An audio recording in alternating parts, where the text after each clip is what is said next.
Salut la compagnie, salut Nipple, j'espère que vous allez bien. On va découvrir ensemble aujourd'hui un jeu de combat asymétrique 3 à 6 joueurs, c'est assez inédit. On va parler de Barbarian Kingdoms. Alors je vous montre la règle du jeu parce que je n'ai pas de boîte, parce que j'ai reçu un prototype, mais c'est le vrai prototype, c'est-à-dire fait main, fait maison, donc ne regardez pas la qualité du matériel du jeu qui bien sûr sera de bien meilleure qualité. Donc c'est un jeu qui arrive en campagne de financement participatif Kickstarter en octobre, juste après Essen, donc ça devrait être mi-octobre. C'est un jeu de confrontation, de contrôle, de conquête de territoire en particulier. 3 à 6 joueurs, donc voilà, sur un portage qui change des jeux habituels qui commencent parfois avec du solo et du 2 joueurs. Donc on est 3 à 6 joueurs. Se passe 5 siècles après Jésus-Christ, on est dans la confrontation de tous ces différentes civilisations, nations dans l'Europe. Alors là, vous avez tout le matériel de jeu, en tout cas le plateau de jeu, vous avez vu, il est grand, il est immense. C'est un plateau de jeu qu'on retrouve toute l'Europe et puis le Maghreb, la zone nord de l'Afrique. Avec un certain nombre de territoires et de jetons, on va en reparler. On va pouvoir jouer jusqu'à 6 nations. Donc les 6 nations, on a les Huns, bien évidemment, on a les Ostrogoths, les Francs, les Vandales, les Saxons et les Visigoths. Donc chacun vient avec un plateau, comme ça on va y revenir, un plateau joueur, un plateau individuel. Alors qu'est-ce qu'on a déjà sur le plateau? On a des territoires, plein de territoires différents.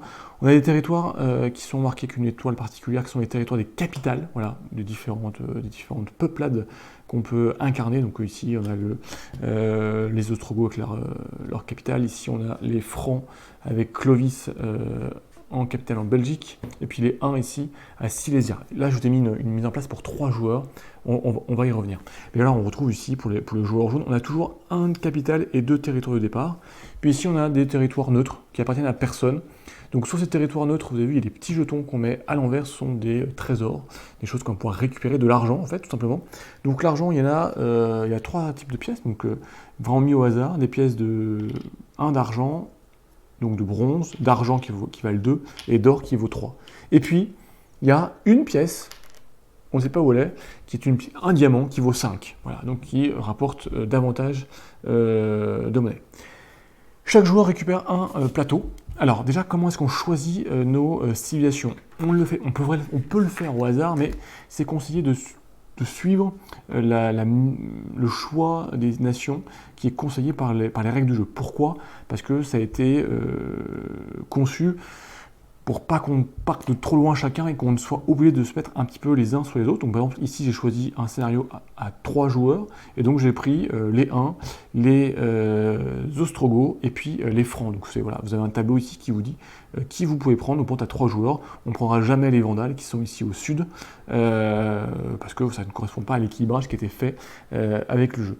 Il faut savoir que les nations qui ne sont pas jouées, donc ici les Vandales, les Saxons là-haut et puis les Visigoths, ces territoires-là, sont inaccessibles. On ne pourra jamais aller, donc on ne pourra jamais les récupérer, on ne pourra jamais les combattre. Ce sont des territoires qui sont inaccessibles et qui donc réduisent d'autant la surface de jeu voilà, et concentrent les joueurs les uns sur les autres. On récupère un plateau, donc là, il va être comme ça en fait, c'est un plateau, donc là je vous ai mis pour les 1. Vous allez voir, donc dessus, on met des petits jetons des militaires et puis des jetons de conquête de territoire. Alors, je vais vous prendre un autre plateau pour pas que ça tombe. Mais voilà, donc vous avez tout le monde à ça. Dessus, donc on place des jetons de domination, on va y revenir, des jetons d'armée, on va y revenir. On a ici un rappel des 5 actions qui sont possibles. Et puis aussi, on a les conditions. Conditions de victoire. Donc, comment est-ce qu'on remporte la partie? Il faut contrôler 7 territoires au début de son tour. Donc, un territoire, c'est, voilà, ici vous avez un territoire, 2 territoires. Il faut en contrôler 7. On commence avec 3 territoires. Une capitale et puis 2 territoires. Si au début de son tour on contrôle 7, on remporte la partie, ou avoir tué, vaincu 2 rois adverses. Donc un roi c'est ça, donc ici on aura Théodoric, Clovis et Attila. Donc si j'arrive à en tuer 2, j'ai remporté la partie. Et puis chaque peuple et roi viennent avec un pouvoir. Alors, en fait, chaque nation a son pouvoir et chaque roi a son pouvoir. Donc, si vous perdez votre roi, vous perdez le pouvoir qui est lié au roi, mais vous gardez le pouvoir qui est lié à la nation. Il y en a vraiment de tout type et qui viennent donner un côté asymétrique au jeu. Ensuite, chaque joueur récupère donc un petit trésor de départ, exactement 10 pièces, alors pour une valeur de 10. Voilà, donc il récupère des pièces d'argent, de bronze et puis d'or pour une valeur de 10. Donc ça, c'est son trésor qui va garder secrètement en le cachant des autres joueurs. Donc pour ça, il y a des petits paravents, voilà, qui permettent de cacher notre trésor aux autres joueurs. Ensuite, on vient récupérer, tous les joueurs viennent récupérer une pièce de bronze, d'argent et d'or, et on vient les placer sur le territoire, une sur chaque territoire comme on veut. Donc chaque joueur fait pareil. Donc là, par exemple, si on fait la mise en place à 3 joueurs, voilà, par exemple, au hasard, voilà, on vient mettre ces pièces, donc les monnaies qui sont liées, je dirais, au territoire. Et ensuite, on va pouvoir commencer la partie. On commence juste avec son roi qui est déployé dans notre capitale. Voilà. Nos soldats, on a 4 soldats, il va falloir les recruter après. Alors, à son tour de jeu, qu'est-ce qu'on peut faire? Il y a 5 actions, on en réalise une action. La première, c'est le recrutement. Pour recruter, et ben en fait, vous avez le coût qui est indiqué. Donc, plus vous allez recruter, donc plus vous allez déployer de troupes sur votre terrain, plus ça va être cher. La première troupe à déployer vous coûte 1 pièce, deuxième 2 pièces, 3 pièces, puis 4 pièces. Hein. Donc, vous voyez, si on met avec voilà, les petits soldats, vous prenez le plus à gauche, et puis à chaque fois, vous devez payer le coût. Donc, vous prenez votre soldat, vous le déployez sur un territoire qui vous appartient, donc je vais le déployer ici, et donc je dois bien mettre payer le coût sur le territoire auquel j'ai déployé. Donc ça c'est une action, c'est le recrutement. Ensuite, la deuxième action possible, c'est la taxation. Taxation, c'est pour récupérer l'argent qui est sur notre territoire. Donc là, tout simplement, on compte le nombre de territoires qu'on contrôle, donc en début de partie c'est 3, et on peut récupérer autant d'argent en valeur que le nombre de territoires qu'on contrôle. Donc ici, si je clovise veut dire je taxe, il contrôle 3 territoires, il peut récupérer une valeur de 3. Donc soit il récupère une pièce d'or qui vaut 3, soit il récupère vraiment 2 pièces ici, pour un total de 3 qu'il met dans son trésor. Voilà. La troisième action, c'est la manœuvre. La manœuvre, c'est seulement pour pouvoir bouger. Alors je vais vous mettre comme ça, on verra mieux. On peut bouger, bien sûr, nos troupes. Alors, la manœuvre, on les bouge dans les territoires qu'on contrôle. Donc, toutes nos troupes peuvent bouger de 1, sauf pouvoir spécial. Donc, par exemple, ici, je peux dire, bah, lui, je le déplace là, puis Attila, je le déplace là. Vraiment, voilà, chacun se déplace de 1. Il y a un mouvement qui est spécial, c'est le rock.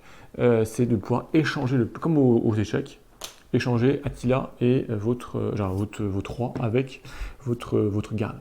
Particularité, à aucun moment, il ne peut avoir 2 troupes sur un territoire. C'est toujours une seule troupe. C'est pour ça que vous ne pouvez pas venir ici, dans votre territoire, à aucun moment. C'est toujours 2 troupes, une troupe par territoire. Ensuite, on va passer un petit peu, ça c'est les principes d'actions les plus simples, on va passer aux 2 dernières actions qui sont l'assaut et la revendication. Donc l'assaut, c'est je vais venir me déplacer dans un territoire qui est adjacent. Donc bien sûr, ça se comprend assez naturellement, on se déplace dans des territoires qui se touchent. Donc là, je viens ici me déplacer, par exemple celui-ci, dans un territoire qui est adjacent, qui ne m'appartient pas, donc qui est soit neutre, soit qui appartient à un autre joueur. Donc voilà, je me déplace. Là, à ce moment-là, avant de pouvoir piller ou revendiquer ce territoire, on va demander aux autres joueurs s'il y a une contestation. Est-ce que les joueurs contestent ce déplacement, contestent le fait que je vienne donner un assaut dans un territoire? Là, pour contester, on va faire le tour des joueurs, dans le sens du jeu. Et donc chaque joueur va dire « je conteste » ou « je passe ». Pour contester, il faut avoir une troupe qui soit... Hop là, on va dire que ce territoire m'appartient, je suis là. Donc, on va mettre un petit marqueur de contrôle du territoire. On verra comment, on va dire que ce territoire m'appartient. Donc si par hasard le joueur violet veut contester, tout simplement il dit « je conteste » et il vient déplacer sa troupe sur le territoire. Donc pour contester, il faut avoir une troupe qui soit adjacente, qui soit en capacité de venir sur le territoire. Si j'ai aucune troupe, dans ce cas-là, personne ne pourrait contester. Alors si personne ne conteste, et bien tout simplement, déjà je récupère le pillage, donc je récupère le trésor. Donc là je regarde secrètement, je mets dans mon trésor. Donc là c'est une pièce de 1 que je mets dans mon trésor. En revanche, le territoire ne m'appartient pas encore. Pour gagner et posséder un territoire, ça se fait en 2 fois, il faudra revendiquer, c'est la dernière action possible. Si par hasard il y avait un petit jeton de contrôle de territoire d'un ennemi, celui-ci est retiré. Voilà, il ne contrôle plus le territoire. En revanche, il y a un joueur qui conteste. Donc il vient venir ici sur mon territoire, c'est le seul cas où il peut avoir 2 troupes dans un territoire. À ce moment, il va y avoir un combat, il va y avoir un combat entre les joueurs. Alors, comment se passe le combat? Déjà, on peut faire du renfort. Donc, alternativement, chaque joueur peut décider de bouger une de ses troupes. Donc, si j'avais une autre troupe qui était ici, par exemple, eh ben, je peux dire, bah, tiens, je viens mettre une troupe supplémentaire pour soutenir ma force, ou j'aurais pu très bien dire, bah, tiens, j'envoie Attila, comme ça je bénéficie du bonus d'Attila. Une fois qu'on a déplacé donc, alternativement nos troupes sur le territoire contesté, on va parier. Alors pour ça, c'est des pots de vin. Donc pour ça, on a un trésor, donc ce sont les pièces de départ, plus toutes celles qu'on a récupérées par le pillage. Ces pièces-là, et ben en fait, on va parier secrètement un montant, donc ça peut de 0 jusqu'à tout parier. Donc chaque joueur parie secrètement une certaine valeur, tac, je fais au hasard. Et en même temps, on va révéler notre monnaie et donc nos forces. Il faut savoir que chaque troupe a une valeur de 3. Donc là, ça vaut 3. Un héros, un chef militaire, a une valeur de 6. Donc là, on calcule. Donc là, ici, j'ai 6 plus 3, 9, et lui, il a 3, par exemple.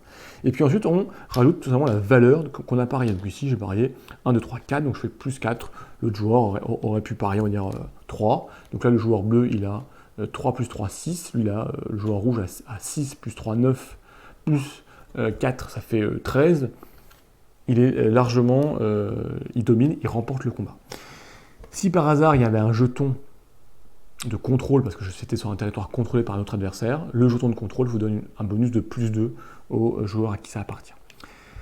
Le joueur qui gagne, et ben, alors déjà, avant même de savoir qui gagne, les pots de vin, ce qu'on a parié, on ne les défausse pas, on les donne à l'adversaire. Donc ça c'est une mécanique qui est très importante, puisque c'est-à-dire que si vous pariez une très forte somme d'argent, bien sûr vous allez avoir plus de chances, de probabilité de remporter le combat, mais en revanche, vous donnez beaucoup d'argent à votre adversaire qui pourra, le tour d'après, l'utiliser contre vous, contre un autre adversaire. Donc, on donne ce qu'on a parié à l'autre adversaire, et nous, on récupère ce qu'il a parié. Donc, c'est très important, cette mécanique. Ensuite, le joueur qui a perdu perd ses troupes. Donc, s'il avait une troupe, le joueur violet, il la reprend, il la remet sur son plateau, et puis il faudra qu'il la re-recrute un prochain tour. Si par hasard, il y avait un roi qui était vaincu, et le roi Théodoric, il est vaincu. Alors lui, par contre, si le roi est vaincu, eh ben, il est perdu. C'est donc un roi qui était tué au combat. Et le joueur qui a gagné le garde. Et donc, s'il en tue un deuxième roi, il remporte la partie. Donc, c'est une des deux conditions de victoire. Ensuite, le joueur qui a remporté le combat, s'il a plusieurs troupes, eh ben, il faut qu'il retire certaines troupes sur les territoires qu'il contrôle pour revenir à une troupe par territoire. Et ensuite, il peut réaliser donc l'action qui était liée, donc l'assaut. Il vient piller, donc il vient récupérer le trésor qui était lié. Alors si par hasard c'était un territoire adverse, hein, j'ai perdu mon petit, voilà, non, j'ai perdu mon petit jeton de contrôle de territoire. Donc si par hasard il est là, c'est celui-ci, voilà. Si par hasard c'était un jeton, un territoire qui appartenait à l'ennemi là, je suis venu, j'ai vaincu, donc je le tue. Le territoire contrôlé, il ne le contrôle plus. Et puis s'il y avait de l'argent dessus, hein, qu'il avait laissé parce qu'il n'avait pas fait de taxation, et ben cet argent, je le récupère, il est pillé, il est récupéré. Donc ça c'est l'assaut. Voilà. Et enfin la dernière action possible, c'est la revendication. Donc c'est quand je suis sur un territoire comme ici, que je ne contrôle pas, donc il n'y a pas mon petit symbole, mais j'ai une troupe à l'intérieur, je peux dire bah, je le revendique, maintenant je veux qu'il m'appartienne. Alors première chose, revendication, c'est comme avec le recrutement, ça a un coût. Donc la première revendication vous coûte une pièce, puis 2, puis 3, puis 4. Donc déjà ici, c'est la première revendication, donc je dois payer une pièce que je mets dans le territoire. Et ensuite, je demande, est-ce qu'un joueur conteste? Et donc de la même manière, si un joueur est à côté avec une troupe, il va dire hop, hop, hop, moi je veux pas envie que tu prennes ce territoire, et ben, il peut se déplacer, et on part dans un combat. Si par hasard, le joueur rouge a perdu, et ben, il se retire, et la troupe est éliminée. En revanche, s'il gagne ou si personne ne conteste, eh ben, il peut mettre un jeton de contrôle de territoire. Le territoire lui appartient. Voilà. Donc, il va avancer vers la victoire. Alors, bien sûr, plus vous allez essayer d'avoir ces 7 territoires pour gagner la partie, plus ça va vous coûter cher, sachant que vous devez payer avant de savoir si quelqu'un conteste. Alors après, à vous de voir pour essayer de vous mettre dans des situations où personne ne peut contester parce qu'ils sont trop loin et qu'on n'a que 4 troupes, donc il faut se mettre sur les bons territoires pour pouvoir se déplacer, les territoires qui sont qui sont adjacents à pas mal de territoires. Alors, petite particularité, ici, vous avez des territoires avec des ports. Donc ces territoires sont importants, puisqu'ils vous donnent accès, ils vous donnent accès sur la mer. La mer est un seul territoire, donc lorsque vous faites l'action de manœuvre, vous pouvez vous déplacer dans la mer. Donc là, il n'y a pas de combat en mer. Donc si un autre joueur venait se déplacer ici en mer, il n'y aurait pas de combat, chacun dans son bateau. Et ensuite, dans un tour suivant, une autre manœuvre, vous pouvez débarquer dans n'importe quel territoire où il y a une manœuvre. Vous pouvez très bien faire venir ici, faire joueur violet, il est ici, là, il débarque dans la mer, et hop, il fait une invasion par ici, pour surprendre tout le monde. Il peut même venir chercher ici des territoires qui sont beaucoup plus au nord, beaucoup ici isolés. Alors, il y a vraiment plein de choses à faire possibles. Donc très stratégique. Là, le fait d'avoir un port est vraiment quelque chose qui est très important en cours de partie. Allez, on va regarder un petit peu les différentes. On a ici, ici les différents pouvoirs. Donc chaque royaume et chaque croix a un pouvoir différent. Donc si je prends le joueur des 1, hop là, on va le prendre ici. Là. Donc le joueur des 1, il peut piller sans se déplacer. C'est-à-dire que si vous êtes, hop là, on reprend le début de partie, on est comme ça. On va dire que je suis comme ça. Ici, donc c'est pas un territoire qui m'appartient. Je vais devoir me déplacer, faire un assaut pour pouvoir piller en étant peut-être contesté par le joueur violet. Je peux très bien dire, j'utilise le pouvoir de mon royaume, je peux piller sans me déplacer et sans contester une province qui est inoccupée, qui est adjacente. Voilà, c'est Naradia. Donc je viens récupérer automatiquement le trésor, puisque je ne viens pas dedans, mais en revanche, je ne pourrais pas venir au prochain tour, revendiquer ce territoire. Il faudra quand même que je me déplace et ensuite que je puisse revendiquer. Et à chaque fois, je pourrais me faire contester. En revanche, pour vous 3, lui, Attila, lorsque vous déplacez et que vous réussissez un assaut avec Attila, donc si on était comme ça, je me déplaçais, je faisais un assaut que je gagnais, et bien il peut immédiatement revendiquer lors du même tour et donc mettre un jeton de territoire s'il n'est pas contesté. Donc en sein d'un même tour, vous pouvez vous déplacer, faire un assaut, puis une revendication, donc ça peut être très, très fort. Donc allez, ça c'est les 1. Si on regarde un petit peu les francs, on ne va pas tous les faire, parce qu'il y en a 6, voilà. Lui, le franc, à la fin de son tour, il peut déplacer une unité gratuitement, ou roquer. Voilà. Roquer, c'est le fait d'échanger entre votre roi et votre unité. Et puis lui, le roi, lorsqu'il participe à une bataille, les autres unités alliées bénéficient chacune d'un bonus de +2, donc il est très fort, et il renforce ses unités, donc il n'est pas facile à vaincre. Attention, donc le pouvoir du roi, à partir du moment où vous les perdez, si le roi n'est pas au combat, vous ne l'avez pas, et si vous le perdez, le roi ne peut plus revenir, il est mort au combat. Donc voilà, on joue jusqu'à ce qu'il y ait soit 2 rois qui soient tués, soit qu'il y ait un territoire, quelqu'un qui ait 7 territoires, contrôle 7 territoires pour gagner. Donc les 5 règles, parce que c'est vraiment très simple, je vous les rappelle rapidement. Le recrutement, on paye le coût d'où on en est, donc 1 à 4 dans la province où on veut recruter, qui nous appartient, on déploie un soldat. La taxe, on récupère autant de monnaie que de contrôle de territoires qu'on contrôle. Donc taxer très tôt, vous avez de l'argent, mais peu, parce que vous n'avez que 3 territoires. Attendre, vous avez plus d'argent, mais vous prenez le risque de vous faire voler votre argent. La manœuvre, vous pouvez vous déplacer. L'assaut, donc vous vous déplacez dans un territoire que vous ne contrôlez pas, et vous permet ensuite, s'il n'y a pas de revendication, ou si vous gagnez la revendication, de piller, donc de récupérer l'argent qui est sur place. Et ensuite, la revendication, c'est une fois l'assaut fait au tour suivant, vous pouvez revendiquer le territoire.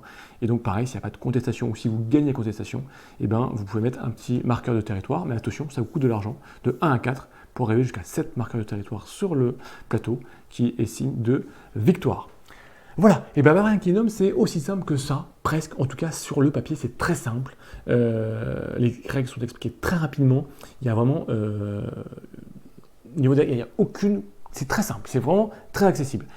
Pourtant, c'est vraiment stratégique. Moi, je sais que dans les parties que j'ai jouées, à chaque fois, il y a eu des retournements de situation. Chaque joueur a pu être très près de la victoire. Et puis, grâce à une bonne gestion, on a réussi à éviter qu'un gagne, puis un autre essayer. Donc, c'est vraiment là-dessus, il y a vraiment du combat, il y a vraiment de la stratégie à tous les tours. Les tours d'ailleurs sont très rapides, parce que j'ai vu les actions sont très simples, une action par tour, très simple, très rapide, ce qui fait que les tours s'enchaînent, il y a très peu de temps mort, on n'a pas le temps de s'embêter, et on doit vraiment suivre la situation de ce qui se passe, pour pouvoir ne pas se faire avoir. D'ailleurs, c'est stratégique dans le placement et dans le contrôle des territoires, parce que les territoires, vous avez des territoires avec des ports qui sont très important pour pouvoir aller sur la mer et pour aller chercher des territoires qui sont très loin et qui parfois échappent au contrôle des autres joueurs et puis qui seront parfois difficiles à contester, puisque si vous allez vraiment au nord de l'Angleterre, si les joueurs ne sont pas en mer, ils ne pourront pas venir contester le tour d'après, donc vous pouvez envahir l'Angleterre de façon assez tranquille, si je peux dire. Vous avez aussi des territoires qui sont vraiment clés parce qu'ils permettent ils sont adjacents à beaucoup de territoires, donc en mettant une troupe dans ce territoire, vous vous pouvez aller contester ou donner des assauts dans plein de territoires autour. Et en revanche, si vous ne les avez pas, eh ben, vous pouvez être gêné pour pouvoir venir contester un autre joueur qui allait s'étendre et qui serait très proche de la victoire.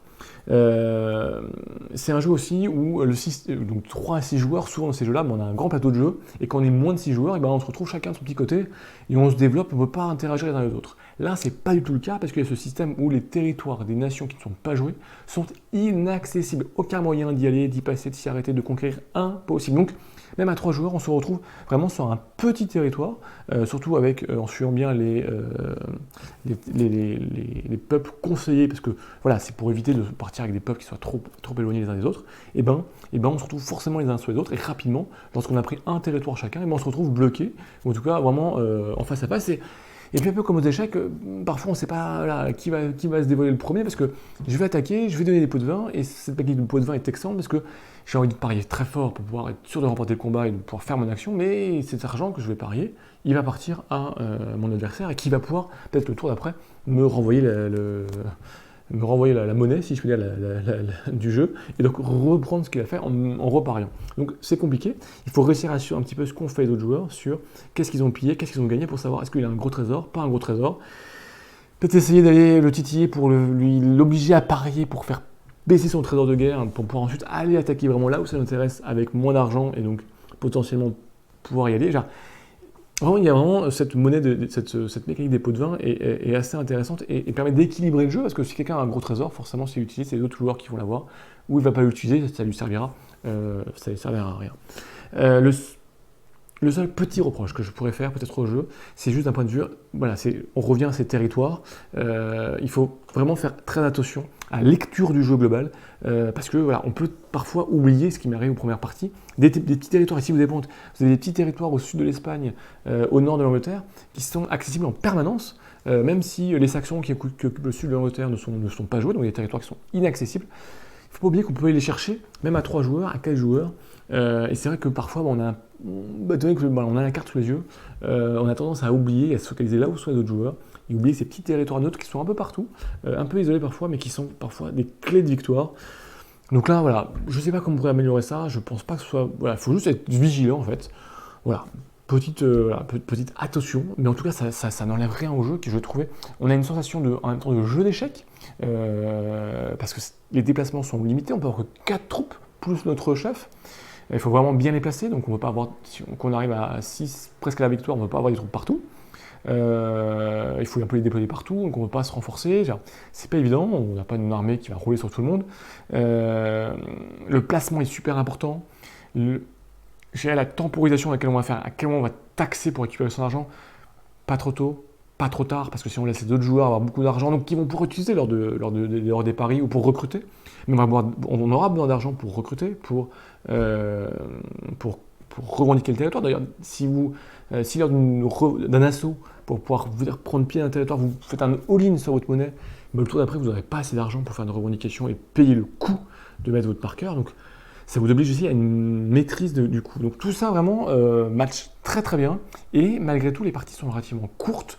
Elles sont annoncées pour 15 minutes par joueur. Et c'est vrai qu'à 3 ou 4 joueurs, on le joue en 1 heure. C'est un peu plus la première partie pour découvrir, mais après ça va vraiment très vite parce que les actions, les tours de jeu sont très rapides. Il y a peu d'unités au final sur le plateau. Et puis voilà, les actions sont très très courtes. Donc c'est un jeu qui passe très très bien. Et enfin la symétrie qui est vraiment assez chouette. Donc vraiment moi c'est une très jolie découverte. J'avais un peu peur du côté grande carte à peu de joueurs et chacun de son côté, ce qui arrive souvent dans des jeux où on se développe, où on doit combattre. Avant de s'affronter, en fait on s'est chacun développé dans son côté. Et puis après c'est trop tard. Là, pas possible. On est tout de suite les uns sur les autres. Et à 6 joueurs, je n'en parle même pas. De toute façon, toute la carte quasiment est occupée. Et donc là, ça combat et vous pouvez très bien, voilà, vous entendre devant tout le monde, dire tiens, toi attaque lui, après c'est le jeu des négociations et de la diplomatie. Donc là, une très jolie découverte, donc un jeu d'affrontement 3 à 6 joueurs, Barbarian Kingdoms, et donc ça arrive en octobre en campagne de financement, donc juste après SN, donc ceux qui vont à SN, je pense qu'ils y seront, et vous pourrez tester et découvrir ce jeu. Et d'ailleurs, il y a aussi des sessions qui sont organisées par les auteurs et éditeurs sur TTS, donc voilà, je vous mettrai les liens, il y a moyen de caler caler un créneau avec eux pour découvrir ce jeu en avance de phase. Si ça vous intéresse, vraiment une très jolie découverte. N'hésitez pas si vous avez des questions, si vous avez des points de règle qui ne vous paraissent pas clairs, si vous avez des précisions ou des choses, n'hésitez pas, je vous répondrai avec plaisir ou je demanderai à l'auteur du jeu avec qui je suis en contact et qui est très sympathique et très accessible. Le but du jeu, c'est que vous puissiez vous faire votre propre idée pour participer à la campagne ou non si vous n'êtes pas amateur du style. En tout cas, c'est un grand plaisir que je partage avec vous ce jeu. On se retrouve très très vite pour de nouvelles aventures. Ciao les meeples!